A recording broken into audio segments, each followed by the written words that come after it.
Hello, I'm going to show you how to get ready for the brand new school year. Initially, you'd log back into your teacher account, and when you log in, you'd be placed onto the Home tab. You'd quickly click over to the Class tab. Now from here, you can go ahead and manage your class. So let's say I have my existing class is what I see, but I have now a brand new class, so I need to create a new one. I would simply click on the Add Class button. From here, I could go ahead and give it a brand new name. So maybe this is my Fall 2016 class. I'd give it that name and I'd click Add Class. Okay. If I have some existing classes that I wanted to close out, I could simply go into that class. So let's say I was in a specific class, like this grade 7 class. I could change to that class, and now I could actually edit it by clicking the Edit Class button. And if I want to deactivate the class, I can click this button right here. Now that entire class would disappear. But there's another way to do that as well too. If I wanted to go up to the Manage tab, I can go up to View Classes.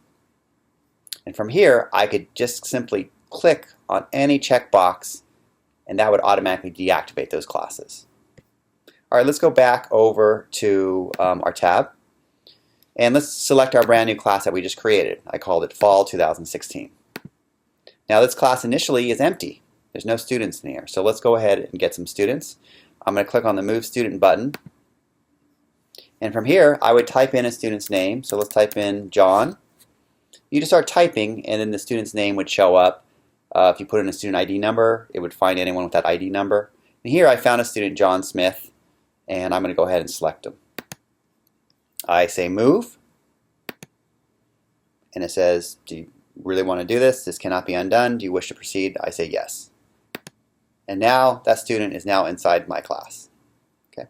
The other piece about this is if the student is in any other teacher's class, so maybe there you have a pull-out intervention course and a teacher has that same student, this will not affect any other teacher's rosters. Okay, as long as the student is in your school and you're grabbing that student and they're remaining in your school, then no other teacher roster will be affected. Alright, let's say we wanted to add a brand new student from scratch. A student just came to your school. I can simply click on the Add New Student button. And from here, I would enter in a first name, last name, date of birth, grade, student ID number. If your schools are using student ID numbers, you definitely need to put this in here. Otherwise, their data will not transfer year over year. And then I put in a username and a password.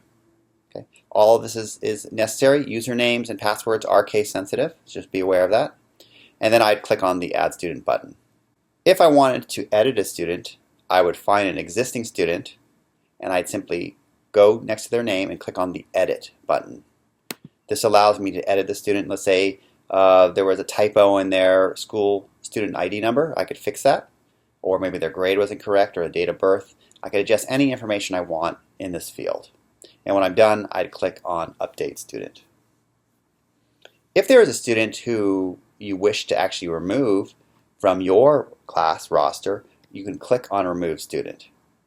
So let's say you were just really editing a class and you were keeping the same class, you can actually remove. Now when I remove this student would disappear from my roster.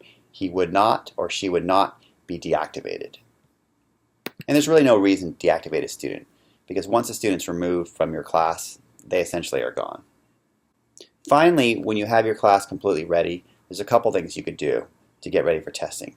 You could click on the View Class Queue button, which would allow you to queue up your entire class for a particular assessment. So if I click on this button, I can now queue up everyone for Dora by clicking on Activate Dora. If I did it by accident and I wanted to remove it, I could click Remove Dora, and that would remove Dora that's been queued up. Once I activate Dora for an entire class, I'm done. I really don't have to go back into this window again. Actually, the other piece is, once I've finished all my testing, if I ever want to queue up a student individually with an assessment, I can go to the View Queue button next to a student's name. So now if I wanted to queue up an assessment just for John, I click on this button, and now I can click on the assessment I want to queue up. If I want to queue up Adam, I can. Check that box, and then click on Update Queue.